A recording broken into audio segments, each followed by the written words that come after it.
Los caminos del Señor son inescrutables, incluso en el asesinato. Pittsburgh, Pensilvania, 17 de abril de 1986. Un hombre devoto finaliza sus plegarias nocturnas en la sinagoga. No es una noche cualquiera. Es la primera noche de la Pascua judía. La festividad en la que los judíos recuerdan su liberación del esclavismo en el antiguo Egipto. Pero no todo el mundo está de celebración. La policía de Pittsburgh recibe una información. Una banda de ladrones armados está a punto de actuar de nuevo. Ha habido un tiroteo en Squirrel Hill, el barrio judío más rico de Pittsburgh. La policía llega cuanto antes a la escena en busca de los atracadores. Podría asegurar que llegamos allí con un máximo de entre 3 y 5 minutos, más o menos. Salté del coche, corrí hasta él y le pregunté qué había pasado. Y dijo que le habían disparado.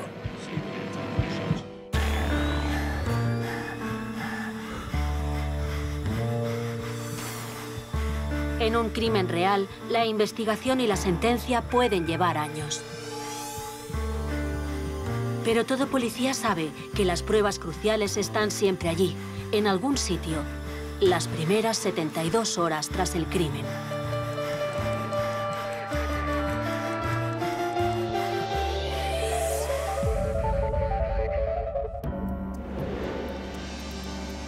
Casi 20 años después de esa fatídica noche, el agente Steguina todavía recuerda la cara de terror de ese joven. Me dijo su nombre allí mismo. Se llamaba Neil Rosenblum y era un estudiante para rabino que vivía en Canadá, creo, en ese momento. Intenté que estuviera cómodo y lo tapamos porque tenía frío. Entonces quiso enseñarme las heridas. Tenía una en la muñeca, pero cuando aparté la chaqueta vi sangre en su camisa, en la zona del pecho. Le pregunté qué había pasado. Neil dice que cuando se iba de la sinagoga, apareció un coche. El copiloto le pidió indicaciones. Dijo que cuando bajó del bordillo para ayudarles, le dispararon. Le dispararon sin razón aparente. Neil describe a sus atacantes. 2 hombres blancos en un Corvette negro. ¿Un Corvette negro? Eso es. Le pregunté, ¿seguro que no eran 2 hombres y 2 mujeres negros en un sedán oscuro? Y respondió, no, sin duda era un Corvette negro. Ahora, Steguina sabe que los hombres que dispararon a Neil Rosenblum no son los atracadores que estaba buscando. Le pide una descripción más detallada del atacante, pero la ambulancia tiene que llevarse a Neil al hospital. Me preguntó si iba a morir y le aseguré que no. Y luego me rogó que mientras lo atendían, fuera a buscar a su mujer.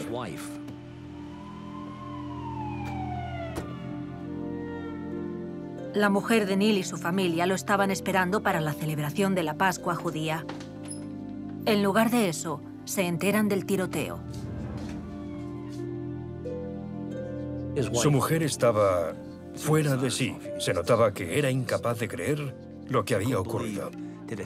¿Dónde está? Me preguntó un montón de cosas que yo no podía responder. ¿Por qué había ocurrido aquello? Solo pude informarla de que le habían disparado y que lo estábamos investigando. Steguina se ofrece a llevarla al hospital.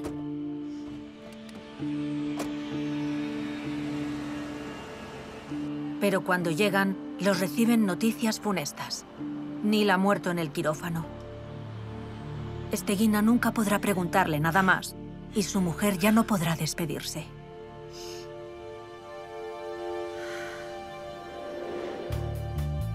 El ataque armado a Neil Rosenblum es ahora un caso de asesinato. El inspector Ron Freeman se encarga de él. En los años anteriores ha trabajado en muchos otros casos. Aún así, recuerda los detalles de este, como el calibre de las balas. En la escena encontramos 2 balas y 2 casquillos del 380, por lo que el arma era del 380. Mandan las balas y los casquillos al laboratorio para identificar la pistola. Luego la policía empieza a preguntar en todas las casas cercanas a la escena del crimen, buscando a un testigo. Había muchos vecinos que oyeron lo que les parecieron petardos. Al final descubrieron que eran disparos. A pesar de eso, las pesquisas que hicimos nos revelaron que ninguno de los vecinos había visto nada. Las calles estaban vacías por la Pascua. En el laboratorio, las 2 balas encontradas en el cuerpo de Neil se añaden a las otras que había en la escena. Lo que recibimos fueron 4 balas encamisadas. 1, 2, 3 y un fragmento de cobre. Todas las balas se compararon con un microscopio y se pudo determinar que se dispararon con la misma arma. La experta en balística examina las marcas únicas que dejan en las balas el cilindro, el percutor y el cerrojo de la 380, y las compara con otras balas del registro. Si encuentra una coincidencia, esto podría indicar quién es el asesino, pero no consigue dar con ninguna. Las introdujimos en lo que llamamos registro de casos abiertos, que es una colección de balas y cartuchos hallados en escenas de un crimen donde no se ha identificado el arma. El inspector Freeman habla con la familia para ver si pueden ayudarlo a encontrar un motivo por los disparos. Le cuentan que Neil tenía 24 años y estudiaba para rabino. Con solo 1 año de matrimonio, él, su mujer y su hija llegaron a Pittsburgh ese mismo día para celebrar la Pascua con los padres de ella. Se trataba de un hombre muy religioso y con una relación muy profunda con su familia. Abraham Kertz conocía a Neil desde que eran niños. Siempre pensaba en los demás. Se preocupaba por ellos, por sus necesidades, por sus padres, por su mujer, por mejorar la vida en la escuela, por cualquiera que conociese. Nunca dijo o hizo algo hiriente. Nunca salieron improperios de su boca que lo pudieran llevar a pelearse con alguien. Estaba claro que Neil Rosenblum no tenía enemigos. Eso lleva a Freeman a una conclusión. No había ninguna razón para recibir un disparo aparte de cómo iba vestido. Sentí, y los demás también, que aquello había sido un crimen de odio. Era un caso especialmente difícil para nosotros porque la víctima, de nuevo, era una persona inocente. El cuerpo de Neil es repatriado a Toronto y enterrado de acuerdo con las leyes judías. Sus padres están destrozados. La comunidad judía está triste por el asesinato aleatorio y preocupada por sus implicaciones antisemitas. En Pittsburgh, la policía pone la directa. La gente quiere respuestas. Teníamos que encontrar a ese alguien capaz de ir por la calle o de conducir por ahí para escoger a un ciudadano al azar, solo por sus vestimentas y matarlo. Era una situación muy grave. La policía recibe miles de llamadas que acusan a grupos antisemitas y organizaciones racistas. Había que investigar todas las opciones, porque nunca sabes a dónde te pueden llevar. Recurrimos todos los caminos imaginables. En medio de esta avalancha de información, la policía se concentra en sus únicas pistas sólidas: la pistola del 380 y el Corvette negro. Buscamos todas las 380 que estaban registradas en el condado de Allegheny e intentamos correlacionarlas con cualquiera que tuviera también un Corvette. La policía también detiene a cualquier Corvette que circule cerca de Pittsburgh. Trabajan día y noche, pero siguen sin encontrar nada sobre el Corvette o sobre grupos antisemitas. Parece como si el crimen lo hubiera cometido un fantasma. ¿Las calles de Pittsburgh son seguras ahora que hay un asesino suelto que mata por odio? ¿El homicida tiene a gente como Neil como objetivo porque llevan la ropa característica de un judío ortodoxo? Nadie lo sabe, y todo el mundo tiene miedo.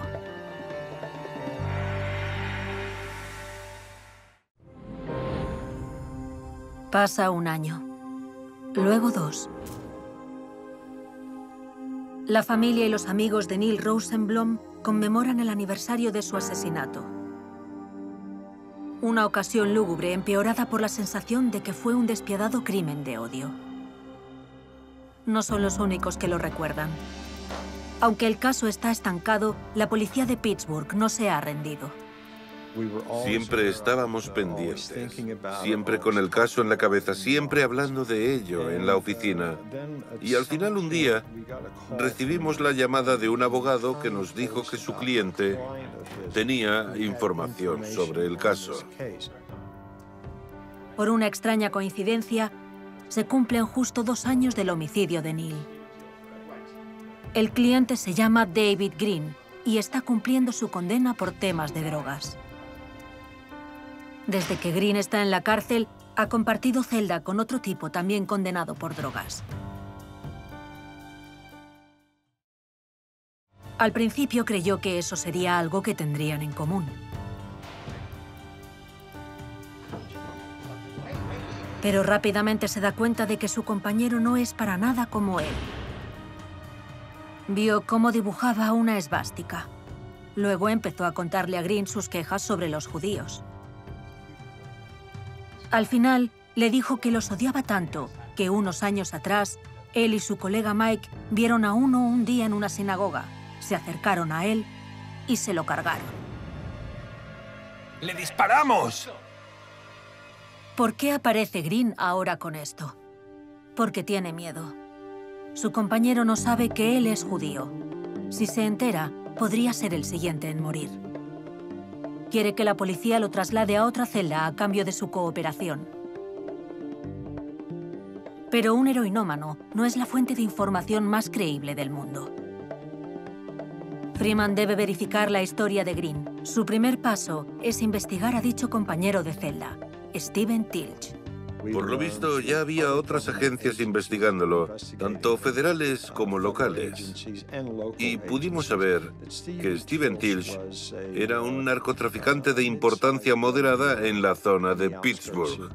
Luego buscamos registros de armas en todas partes, allí donde pudiéramos encontrar algo, pero era un criminal entre rejas, no podía tener permiso de armas.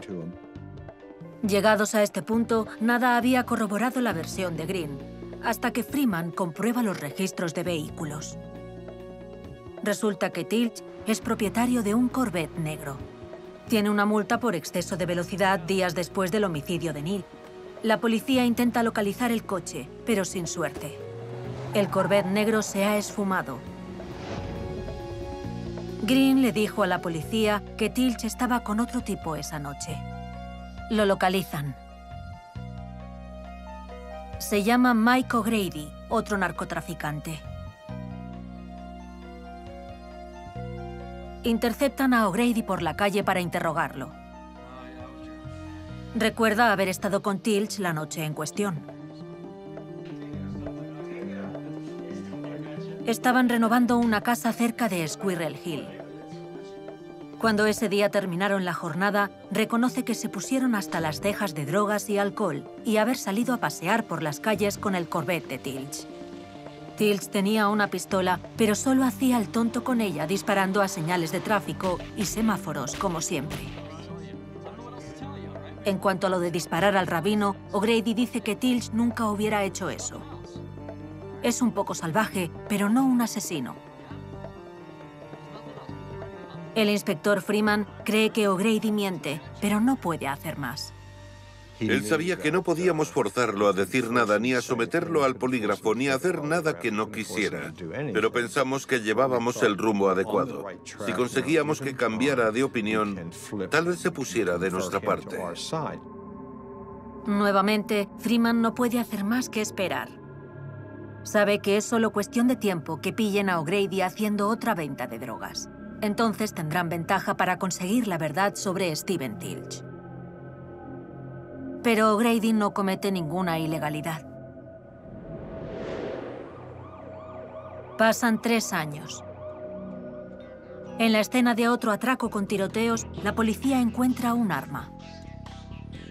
Mandan la pistola a la misma experta en balística que trabajó en el caso de Rosenblum. Era de esas pistolas que se ven en las pelis, las llevan los tipos malos, los capos de la droga y cosas así. Compara las balas de la pistola con otras del registro. Es una comprobación rutinaria, pero encuentra una coincidencia justo con la pistola que mató a Neil Rosenblum. La cuestión es, ¿pueden relacionarla con Tilch? No había el sello del fabricante en ninguna parte, ni tampoco el número de serie. No es una casualidad. Esta pistola es casera. La ha fabricado alguien con intenciones criminales.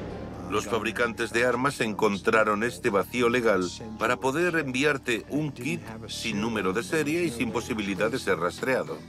Freeman esperaba que el arma del crimen le daría la clave del caso, pero otra vez se lleva una decepción. Aunque mantiene una chispa de esperanza. Que Mike O'Grady hable. En un extraño giro de los acontecimientos, convocan a Freeman en la escena de un accidente de tráfico. El conductor está malherido. Es Steven Tilch, puesto en libertad recientemente y, por lo visto, aprovechando para volver a las andadas. El copiloto no es otro que Mike O'Grady. El accidente se ha llevado su vida. Era nuestra esperanza y fue muy frustrante porque ahora había muerto. Cada vez que conseguíamos algo positivo, se producía algún desastre horrible que obstaculizaba la investigación y no podíamos avanzar. Ya sea por un designo de Dios o pura coincidencia, la esperanza de Freeman se ha desvanecido. Después de 5 largos años, el caso se queda en un punto muerto. Pero Freeman no piensa rendirse.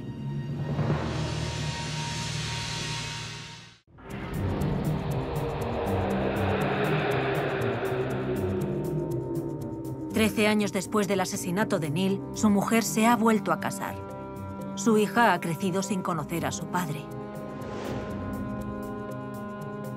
Sus padres todavía lloran la muerte de su hijo inocente.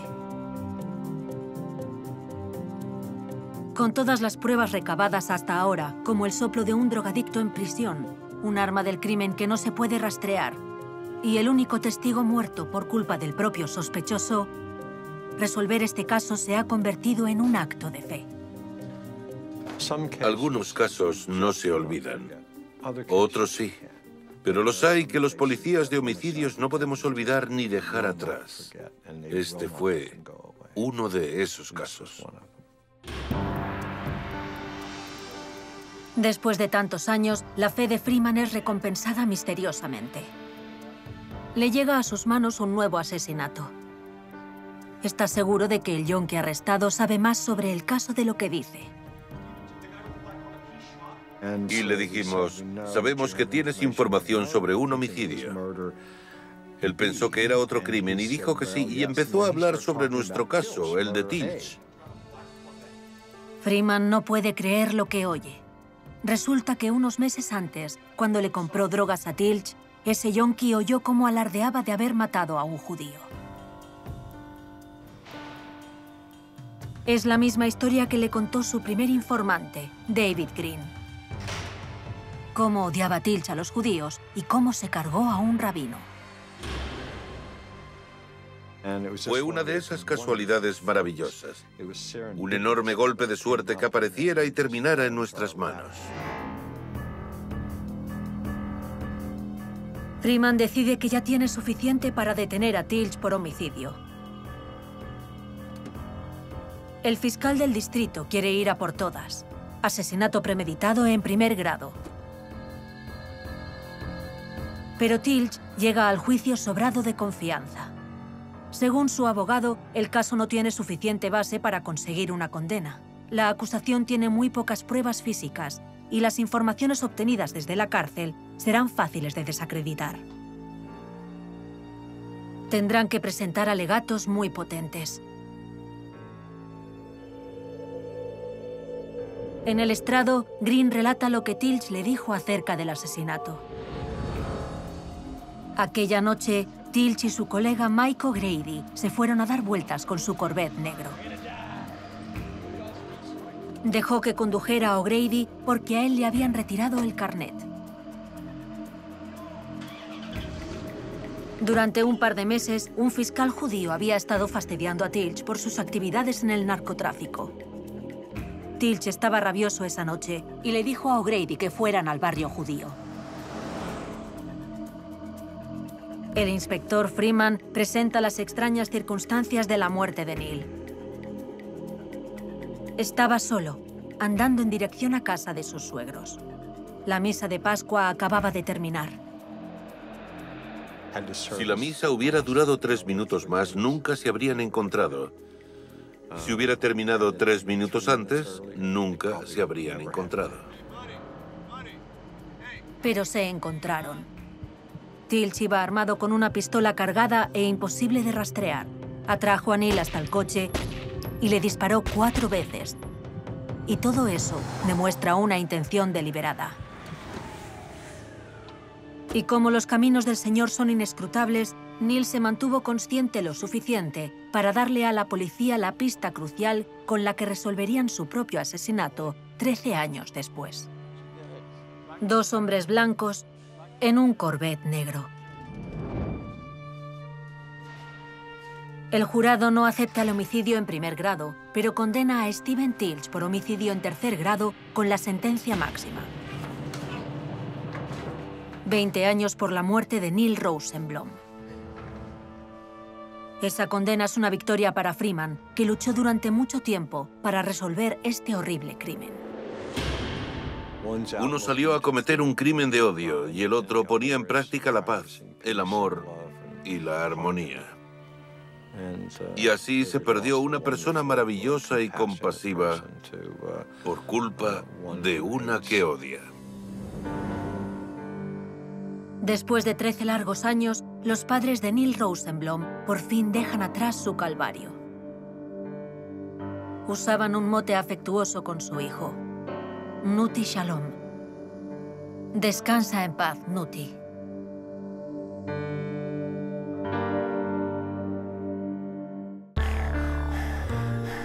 Las historias del programa son ciertas.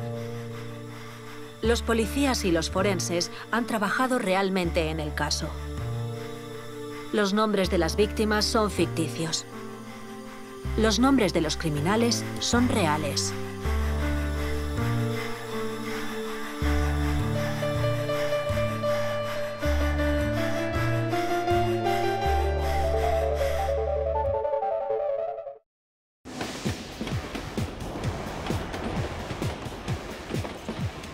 Cuando un hombre ha vivido su vida tras una máscara y se la quita de repente, ¿qué rostro nos va a mostrar?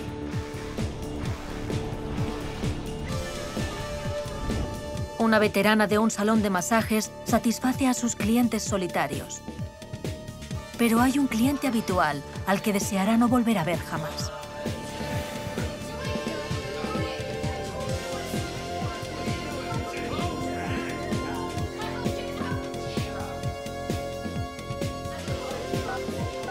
La policía recibe su agitada llamada.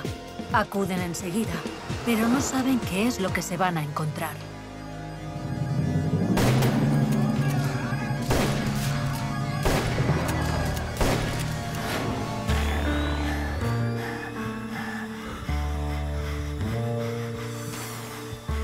En un crimen real, la investigación y la sentencia pueden llevar años. Pero todo policía sabe que las pruebas cruciales están siempre allí, en algún sitio, las primeras 72 horas tras el crimen.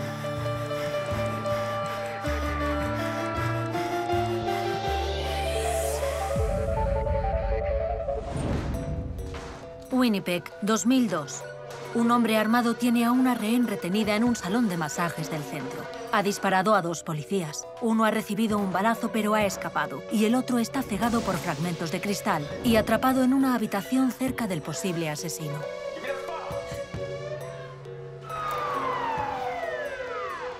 El comandante de incidentes, Keith McCaskill, llega a la escena en pocos minutos. Mi trabajo consistía en intentar garantizar la seguridad de todos los implicados, los rehenes, el sospechoso y los policías. Mientras McCaskill estudia la situación, el secuestrador llama a comisaría. Dice que se llama Michael. La agente intenta que siga hablando. Sabe que es vital no romper la conversación. Antes de irse hacia la escena, el negociador de rehenes John Ormondroyd es interrumpido.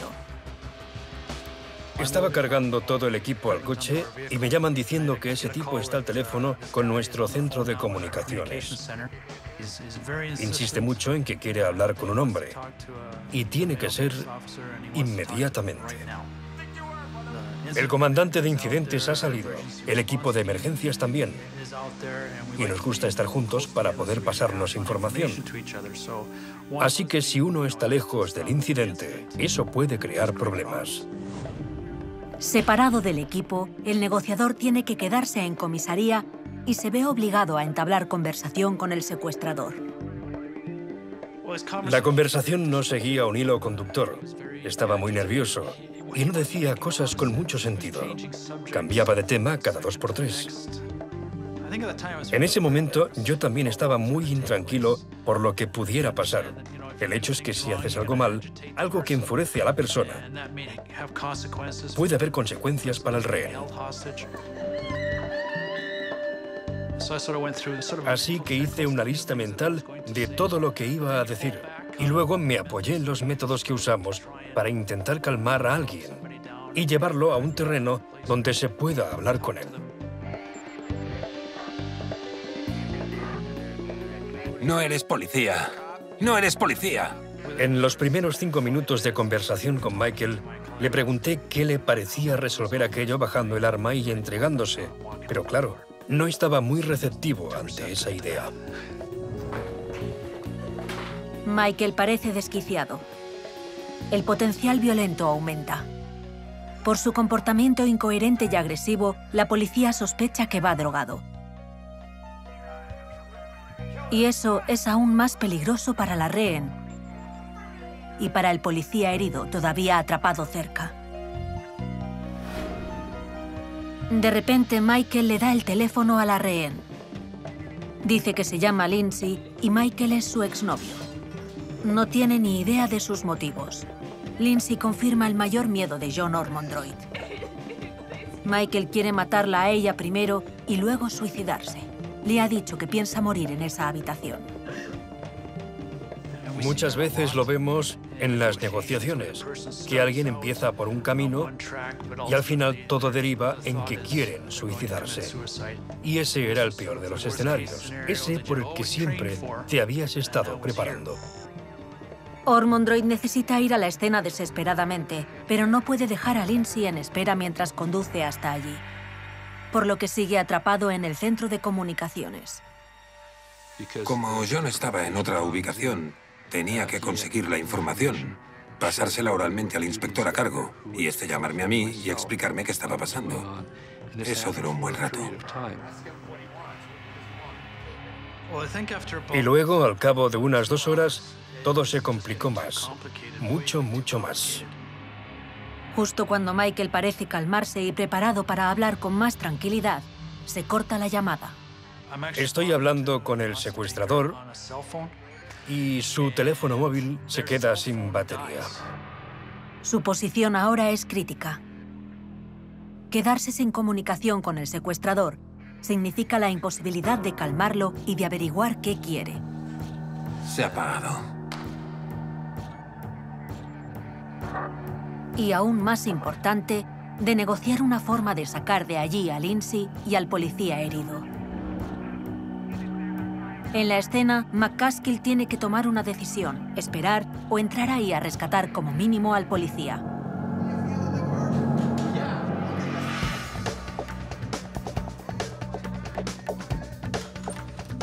Cuando la unidad de emergencias tiene la zona donde está el herido asegurada, McCaskill ordena que entren.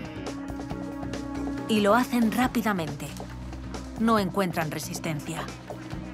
No hay disparos ni movimientos de Michael o Lindsay en la otra habitación. Solo un silencio siniestro. Aprovechando la oportunidad para trasladarse a toda prisa a la escena, Ormondroyd llega a las barricadas policiales. El negociador de rehenes y el comandante de incidentes por fin están juntos.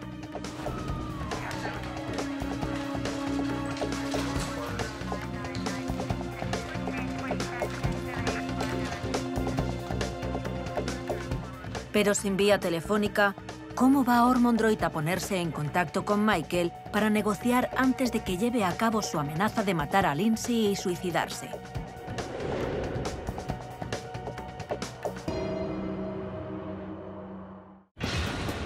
Después de asegurar que mataría a la rehén y se suicidaría, el móvil del secuestrador se ha apagado y se ha cortado la única línea de contacto que la policía tenía con él. Pero el negociador John Ormondroid se había preparado para eso. Le dijo a la rehén lo que debía hacer si eso ocurría. Por suerte, habíamos acordado lo que hacer en esa situación. En una conversación anterior, Ormondroid le ha dicho a Lindsay que buscara el teléfono de su último cliente, que se había quedado entre su ropa. Lo encuentra. El secuestrador y la policía vuelven a tener una vía de contacto. Mike, espera un momento. Saben que, como negociador, soy la persona que hace de enlace entre ellos y toda esa gente que están fuera, con sus armas, sus trajes de camuflaje y todo eso.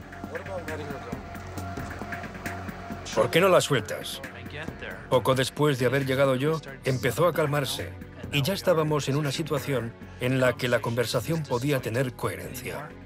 El negociador por fin consigue entenderse con Michael. Acordamos que la chica se fuera. Michael le dice a Lindsay que se vista y que se vaya. Liberarla es una señal de buena voluntad por su parte. ¿Pero para qué? No ha pedido nada. Ni drogas, ni comida, ni dinero. La policía necesita descubrir qué es lo que Michael quiere.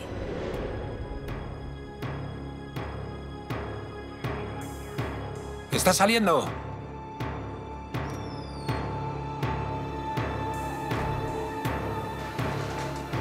Una vez la policía confirma que Michael no está usando a Lindsay para atraerlos a la línea de fuego, se la llevan a un lugar seguro. Cuando ella se fue, él aún iba armado.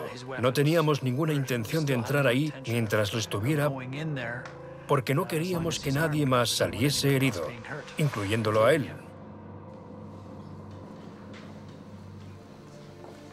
En la comisaría, el inspector Jim Bletsky ha estado interrogando a testigos del salón de masajes durante horas, intentando hacerse una idea sobre el secuestrador.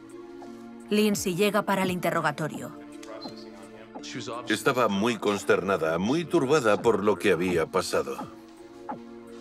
A pesar de su estado, Lindsay está ansiosa por ayudar a Bletsky. Empezamos a hablar sobre el sospechoso. Había tenido una relación con él durante 2 o 3 semanas antes del incidente.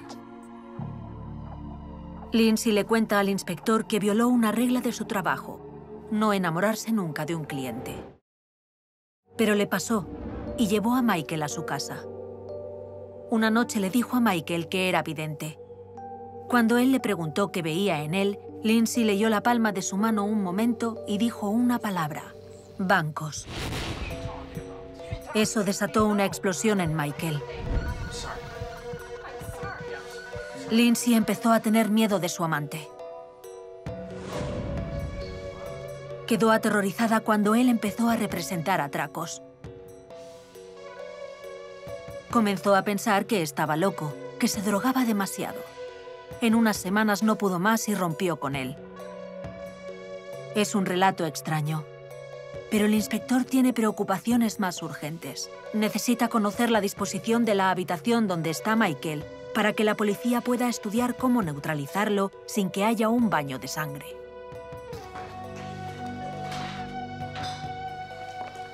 Mientras Bletsky interroga a Lindsay en comisaría, prosiguen las negociaciones en el salón de masajes. Solo que ahora, Michael empieza a confesarse ante Ormondroid, asegurando que es un atracador de bancos legendario. En ese momento, hizo referencia a varios incidentes que pasaron en Winnipeg durante los últimos años. Me di cuenta inmediatamente de lo que hablaba. Primero, tuve que cerrar la boca de la sorpresa y luego me puse a tomar notas para no olvidar esa información en caso de que fuera cierta. Inicialmente, tuve una postura escéptica porque tal vez lo había leído en periódicos y quería dárselas un poco de duro. La verdad es que me topé con un dilema porque una parte de mí quería interrogarlo y averiguar más sobre los incidentes. Y la otra estaba al tanto de que, como negociador, tenía que sacarlo de ahí como fuera. Si Michael es quien dice ser, un atracador hábil y escurridizo que ha robado en bancos y en vehículos blindados durante 7 años, la policía tiene delante un panorama peligroso. Como fue parte de la investigación para localizar a ese ladrón violento mientras actuaba una vez tras otra, el inspector Bletsky conoce la naturaleza de sus delitos.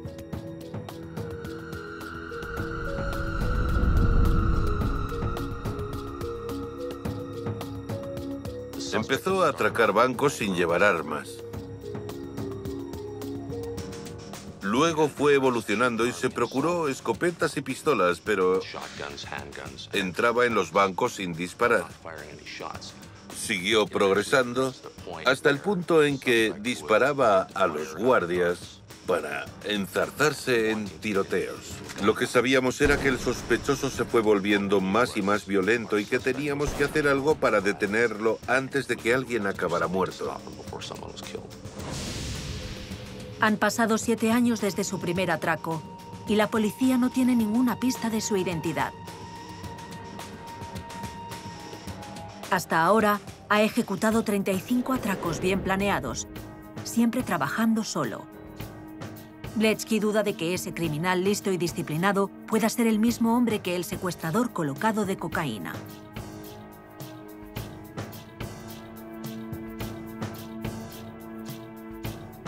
Le pide a Lindsay que le diga cualquier cosa que sepa acerca de la carrera como bandido infame que Michael dice tener. Dice que le ha descrito los atracos con detalles muy concretos y cree que no estaba solo alardeando cuando dijo que pasó de los bancos a los vehículos blindados, que suponían un reto mayor. Bletsky ya tiene suficiente. Llegué a la conclusión de que probablemente era nuestro sospechoso, de que era el responsable y que ahora estaba encerrado en esa segunda planta. Ya van 6 horas de secuestro. El negociador se ha ido ganando la confianza de Michael poco a poco. Creo que entre las 12 y la 1 de la madrugada se volvió más receptivo. La conversación era más positiva. Empecé a tener la sensación de que podía sugerirle que saliera. Todos queríamos resolver aquello. Queríamos hablar con él después de eso y descubrir todo lo que había hecho. Así que había muchos incentivos para seguir insistiendo. Finalmente, Ormondroyd nota que aquello puede desencallarse. Acepta entregar las armas y salir cuando sean las 3:30 de la madrugada. Pero 1 hora antes de las 3:30, sin preaviso, Michael tiene otra crisis violenta.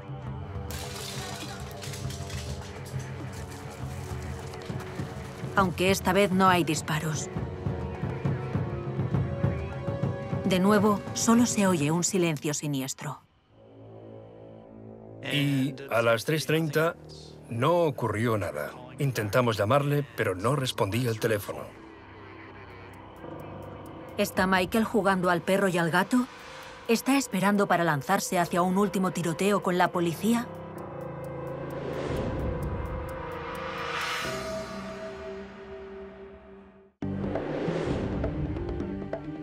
Michael, un secuestrador violento que asegura ser un atracador de éxito, lleva jugando con la policía toda la noche.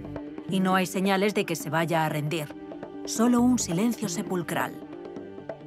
Intentamos volver a llamar, pero no respondía. Estaba claro que no quería hablar con nosotros de nuevo.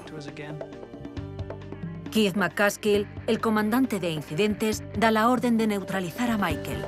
Después de 11 horas de disparos, amenazas y peligro, la unidad entra en la habitación y encuentra a Michael inmóvil, durmiendo. Se lo llevan sin resistencia. Ha sido una operación impecable, pero quedan muchas preguntas por resolver. Sorprendentemente, Michael parece satisfecho de estar detenido. Tiene ganas de explicar qué hay detrás de su secuestro violento y por qué sigue insistiendo en ser el autor de 35 robos a mano armada durante los últimos 7 años. Cuando lo detuvimos, fue identificado como Michael David Cernik. Tenía 32 años, una buena educación, buenas maneras, venía de buena familia, pero era alguien que no encajaba en la sociedad. Alguien que quería hacer cosas distintas a los trabajos que podemos tener usted o yo. El inspector Bletsky está asombrado de que ese personaje pueda ser el atracador armado más atrevido y legendario que ha visto. Era mucho más bajito, imponía mucho menos de lo que habíamos imaginado anteriormente. Bletsky escucha como Michael Cernik explica cómo acabó robando bancos. Empezó a hacerlo por el subidón de adrenalina, básicamente. Nunca fue por el dinero. En 12 ocasiones solo fue para ver si era capaz de conseguirlo. Hubo un incidente en particular en el que se topó con una madre y sus 2 hijos. ¡Quédense quietas! ¡Ahora mismo! Vio el terror en sus ojos y decidió que nunca más provocaría un castigo como ese en nadie. Como resultado, Cernik se pasó a los atracos de vehículos blindados. Sintió que el combate era más justo si se enfrentaba a gente armada. La policía lleva armas, los guardias también. A Cernik le está encantando contar la historia. Para convencer a Bletsky de su veracidad, le enseña orgulloso una cicatriz que obtuvo en un tiroteo con un guardia. La bala había entrado y salido de forma limpia, muy cerca del tendón de Aquiles y del hueso del tobillo. Era el lugar preciso en el que si impactaba una bala, no te obligaría a ir toda la vida con muletas. Bletsky llega a la conclusión de que Michael Cernik es efectivamente el criminal astuto que ha eludido a la policía durante 7 años. Nunca fue sospechoso. De los miles de nombres que comprobamos, ninguno fue el suyo. Nunca formó parte de nuestra lista. Para confirmar su historia, Bletsky compara el ADN de Cernik con la sangre encontrada en la escena del atraco a un vehículo blindado 2 años atrás. Coinciden. Pero queda una pregunta por responder. Si había evitado el arresto durante tanto tiempo, ¿por qué decide capturar a una rehén y medirse con la policía públicamente? Dice que fue al salón de masajes con la intención de matar a Lindsay por romper con él. Él era alguien, y ella lo trató como a un don nadie. La mataría a ella y después se suicidaría y se iría de forma gloriosa. Pero la policía ve algo más en todo esto.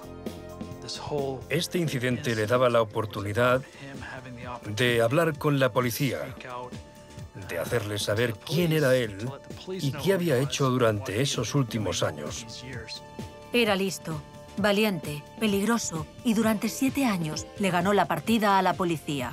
Ahora quiere que le reconozcan el mérito de no dejarse capturar durante tanto tiempo. Admiraba a la policía, buscaba su aprobación e incluso admitió que quería trabajar en el cuerpo. ¡No eres policía! ¡No eres policía! Creo que por eso quería hablar con un hombre.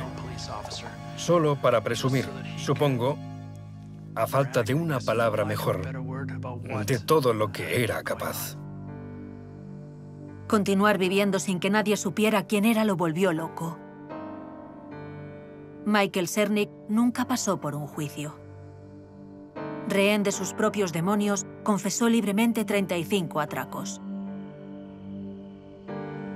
Se había quitado la máscara que había ocultado su secreto y había pedido que alguien le prestara atención. Obtuvo lo que quería solo durante 11 horas. Y luego fue apartado y olvidado con una condena de 23 años de prisión.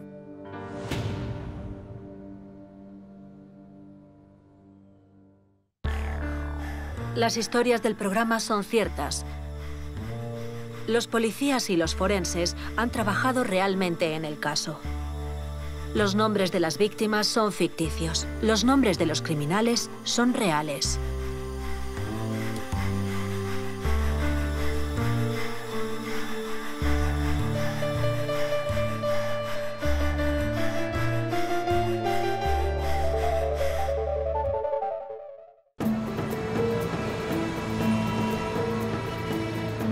Todo el mundo guarda secretos. Pero nadie mejor que Sagal Awad.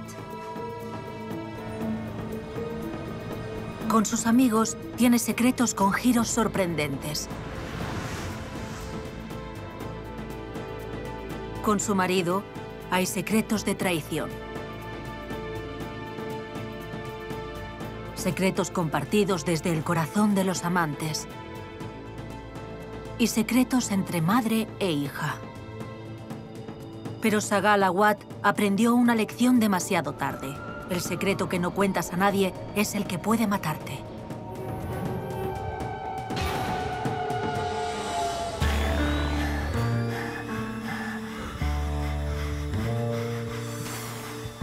En un crimen real, la investigación y la sentencia pueden llevar años. Pero todo policía sabe que las pruebas cruciales están siempre allí, en algún sitio, las primeras 72 horas tras el crimen.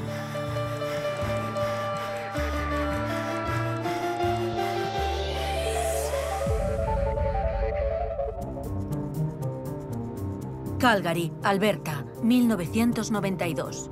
Una joven etíope ha sido asesinada en su apartamento. Los inspectores Nick Kiska y Wayne Lawinger llegan a la escena del crimen. Un agente uniformado está hablando con el marido de la víctima. Se llama Shakeb Mohammed. Una hora antes ha descubierto el cuerpo de su mujer, Sagal Awad, en una de las habitaciones. Estaba colocada de lado, con la cara mirando hacia la pared. No se le veía desde la entrada y llevaba una atadura, lo que parecía un cable eléctrico, apretado fuertemente alrededor del cuello. Algunas de sus trenzas están atrapadas debajo del cable. Hay adornos esparcidos por la alfombra.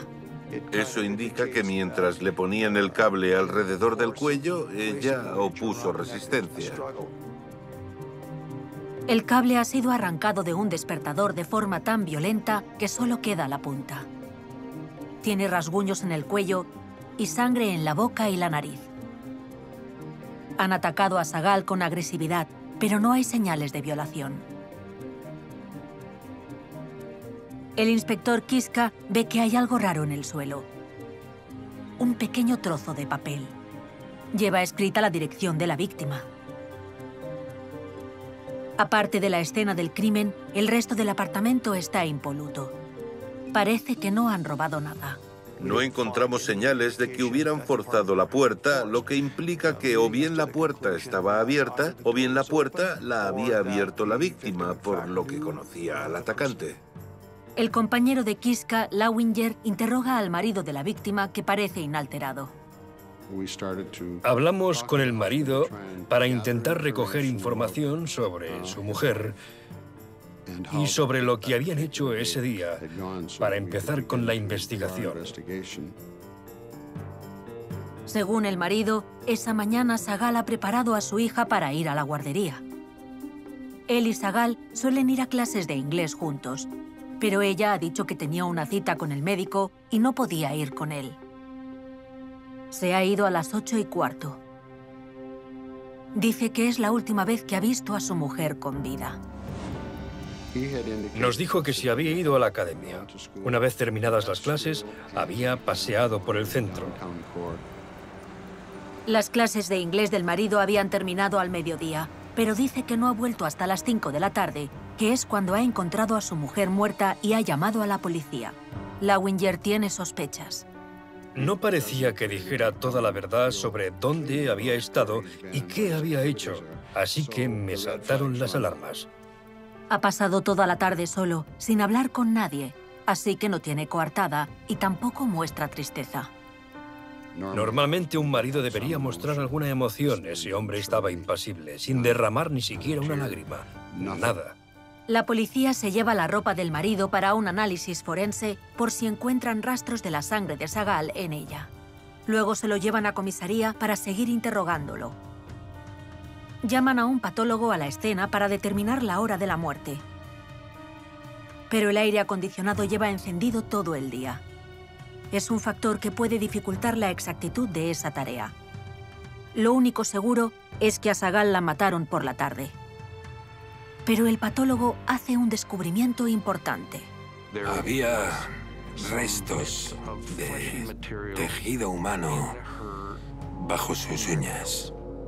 Sagal podría haber arañado a su atacante. Si es así, encontrarán el ADN del asesino en sus uñas. La policía recoge la prueba y manda el cuerpo para la autopsia. Al día siguiente, Kiska y Lawinger preguntan puerta por puerta en la cerrada comunidad etíope. Necesitan saber más sobre la vida de Sagal y su marido. La mejor forma de conocer al marido, la víctima y su relación es hablar con gente con la que se relacionen a menudo. La noticia del homicidio se disemina por la comunidad. La gente está asombrada, pero ofrecen muy poca ayuda a la policía. Nadie conocía bien a la pareja. Finalmente, los inspectores consiguen una pista. Conocen a un taxista llamado Samatar que dice que era amigo de Sagal. No puede creer que haya muerto. Les cuenta que se conocieron cuando estudiaban en la misma clase de inglés e iban a tomar café a menudo. Los inspectores le preguntan sobre la relación de Sagal con su marido. Dice que era un matrimonio concertado, como es costumbre entre muchos etíopes, pero no sabe si eran felices juntos.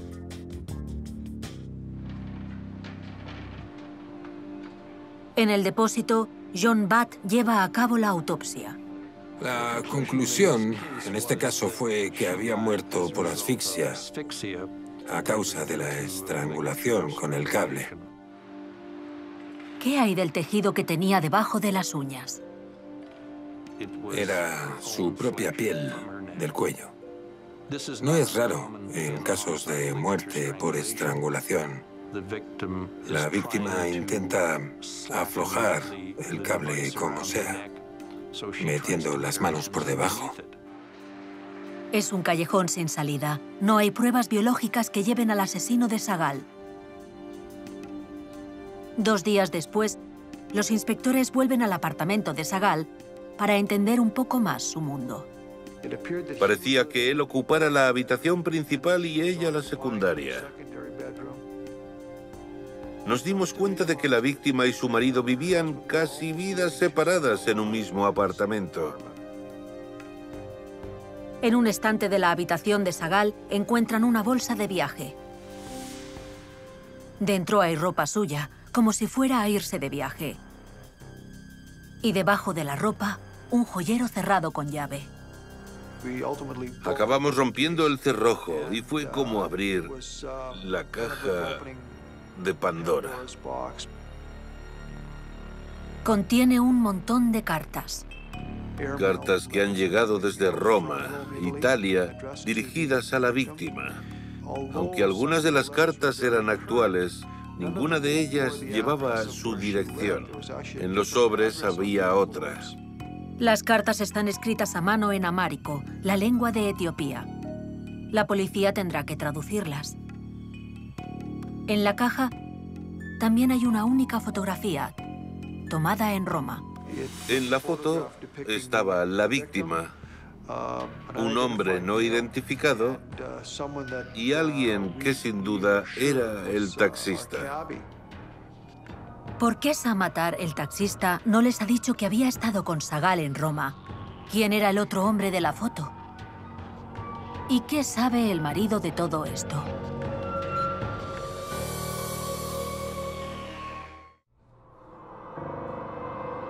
Menos de 48 horas antes, se había descubierto el cuerpo sin vida de Sagal Awad en el suelo de su habitación. La policía ya tiene a 2 sospechosos: el marido de Sagal y un taxista que podría haber sido algo más que un amigo para ella. Kiska visita la dirección escrita en las cartas del joyero. Allí vive Meryem Shahin, una buena amiga de Sagal. ¿Por qué las cartas para la víctima llegaban allí? Nos dijo que la víctima usaba esa dirección y nos explicó que se trataban de cartas de amor de alguien que había conocido en Roma. Meryem ha estado encubriendo a Sagal, que tenía una aventura en Italia con un hombre llamado Mustafa Muse. Se conocieron en Roma, donde ella vivió durante un año mientras su marido conseguía la residencia en Canadá. Miriam les cuenta que Sagal estaba locamente enamorada de Mustafa. Él le escribía cada semana desde que ella se había reunido con su marido en Calgary hacía 3 meses. El inspector le enseña la foto. No conoce al hombre de las gafas de sol, pero Miriam identifica a Mustafa como el hombre que lleva rastas. ¿Podría ser que el marido de Sagal hubiera descubierto su aventura? ¿Había ido Mustafa a verla? Investigamos en inmigración y vimos que no había ninguna solicitud para entrar a Canadá de alguien con ese nombre, por lo que no había viajado hasta aquí. Mustafa no puede ayudar a la policía hasta que lo encuentren en Italia. Pero Samatar, el taxista, tendrá que responder algunas preguntas incómodas. Ha mentido a la policía acerca de su relación con Sagal. La fotografía lo ubica en Roma con ella. ¿Qué otros secretos se ha guardado? Le enseñamos la foto y nos dijo simplemente que no era él. Era alguien que se le parecía. El taxista jura que es una coincidencia. Nunca ha estado en Roma. Tampoco conoce a los 2 hombres de la fotografía. Kiska tiene sus dudas. Le pide que le diga dónde estaba el día del homicidio. El taxista no puede creer que sea sospechoso. Estaba trabajando. Además, nunca le haría daño a Sagal. Era importante para él. Confiesa que era más que un amigo. Era su confidente. A pesar de que no había usado esas palabras, parecía evidente que estaba enamorado de esa mujer, pero que sus sentimientos no eran correspondidos, por lo que encajaba como sospechoso. ¿Es posible que el amor frustrado llevara al taxista a asesinar? Mientras Kiska se va a comprobar la coartada de Samatar, Lawinger intenta confirmar la historia del marido. Intentamos verificar la coartada del marido. Dijo que había salido de la academia y había paseado. Le llevó un buen rato. Comprobamos el tiempo que se tarda del punto A al punto B y no nos salían las cuentas con los tiempos que él había declarado. Dijo que tomó un café en una cafetería. Nadie recordaba haberlo visto. También intentamos comprobar que había ido a la academia y no nos fue posible. No había ninguna prueba de que diera veracidad a su versión de ningún modo. Solo una parte de la historia del marido encaja. Sagal tenía una cita con el médico el día en que fue asesinada. Kiska se acerca a la clínica. La médica no quiere hablar de sus pacientes, ni siquiera con la policía, pero le permite a Kiska leer el expediente de Sagal. Parece que Sagal fue por una revisión. Había sufrido un aborto. ¿Sagal fue sola a la clínica? No, iba con un hombre que no era su marido. Con el taxista. Una vez más, el inspector se enfrenta a Samatar. El taxista dice que Sagal le hizo prometer que guardaría su secreto, pero ahora que ya lo saben, Samatar decide contarlo todo. Empezó diciendo que no estaba enamorada de su marido, que quería encontrar algo mejor de lo que tenía en ese momento y que su marido no sabía que estaba embarazada. Samatar dice que ella quería dejar a su marido y abandonar ese matrimonio sin amor, y que un hijo la ataría más. Kiska no lo entiende. Ya estaba atada. Ella y su marido ya tenían una hija. Pero el taxista le cuenta que la hija no es suya. Es una huérfana que trajeron a Canadá para acelerar la obtención de los papeles de inmigración. Kiska empieza a creer que el taxista ha dicho la verdad hasta ahora. Por lo que le pide a Samatar un favor. Quiere asistir a la recepción privada que se hará después del funeral de Sagal para conocer a su familia y amigos. Cree que la gente se abrirá más con él si tiene a Samatar a su lado. Lawinger se queda fuera, fijándose en quiénes entran y salen. Solo falta una persona, el marido de Sagal. No estaba seguro hasta que no se presentó al funeral. La falta de duelo por su parte me indicó que era nuestro hombre. Los inspectores tienen dos teorías. O bien el marido ha descubierto que Sagal ha abortado en contra de sus deseos, o bien ha descubierto su aventura con Mustafa y la ha encontrado yéndose de casa con las maletas. 6 días después del homicidio de Sagal, llegan los resultados forenses de la ropa del marido. Negativo. No hay sangre. La policía tiene un móvil y la oportunidad, pero ninguna prueba todavía. No pueden arrestar al marido. Al día siguiente, Meryem le pide a Kiska que vaya a su casa. Ha estado traduciendo las cartas. Ha encontrado algo que Sagal mantenía en secreto, incluso ante ella. Sagal ya estaba embarazada en Italia. El padre de la criatura no era su marido, era Mustafa. Estaba muy claro que el autor de las cartas estaba muy enamorado de la víctima y que estaba muy emocionado con el hecho de que esperara un hijo suyo. Algún día iban a estar juntos para siempre. Meryem llama a un teléfono de Mustafa en Roma que había encontrado en las cartas. Le dicen que Mustafa no está en Italia. Está en Canadá y lleva 2 semanas allí.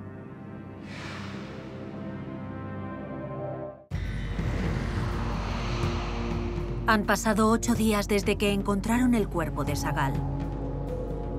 Kiska quiere hablar con su amante, Mustafa, pero no tiene idea de dónde está, hasta que recibe una llamada sorprendente de la policía de Toronto.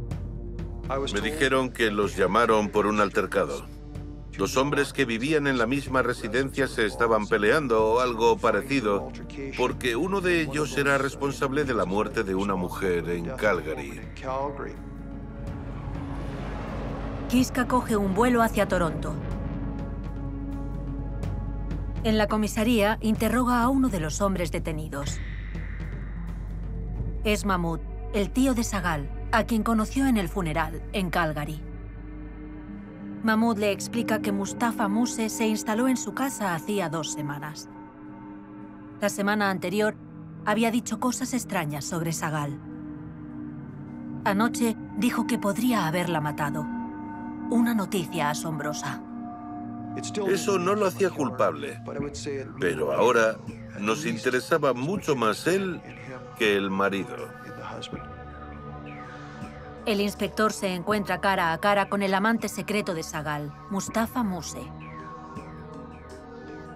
Dice que no tiene nada que esconder, aunque admite que entró en el país con un pasaporte falso. Confirma que es el hombre de la foto en Roma. El otro hombre con las gafas de sol es su primo.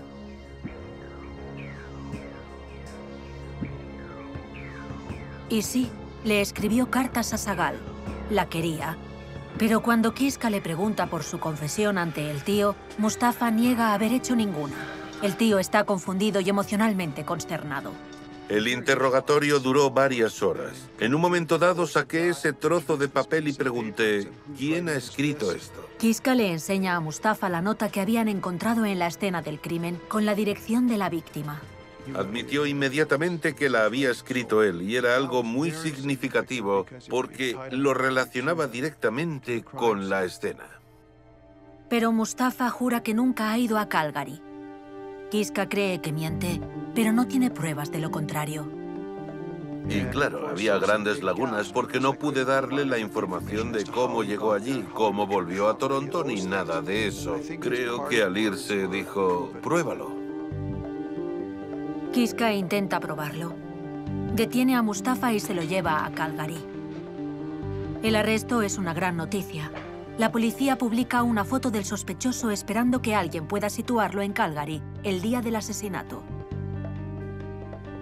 Solo les llega una llamada y una vez más es de Samatar, el taxista. Un amigo ha reconocido la foto de Mustafa en el periódico. Coincidió con él en un vuelo de Toronto a Calgary el 8 de julio, 2 días antes del homicidio. Mustafa no tenía dónde hospedarse, por lo que el taxista le ofreció una cama. Se levantó muy temprano. Se sentaron en la cocina y le preguntó cómo podía encontrar una dirección en particular. Era la mañana del 10 de julio, el día del homicidio. y la dirección era la de Sagal. Con esta revelación, la policía ya tiene al fin la última pieza del puzzle. Esto es lo que creen que ocurrió la tarde del 10 de julio. Sagal estaba sola en su apartamento una vez ya había vuelto de la clínica. Había hecho las maletas y estaba preparada para dejar a su marido y a su hija. Entonces llamaron a la puerta. Pero Sagal no esperaba a nadie, y mucho menos a Mustafa. Estoy seguro de que él esperaba que ella abandonaría su matrimonio y vivirían felices para siempre. Pero Sagal no tenía esos planes. Mustafa estaba esperando un hijo con ella, pero descubrió que había abortado. Ella había cambiado de opinión.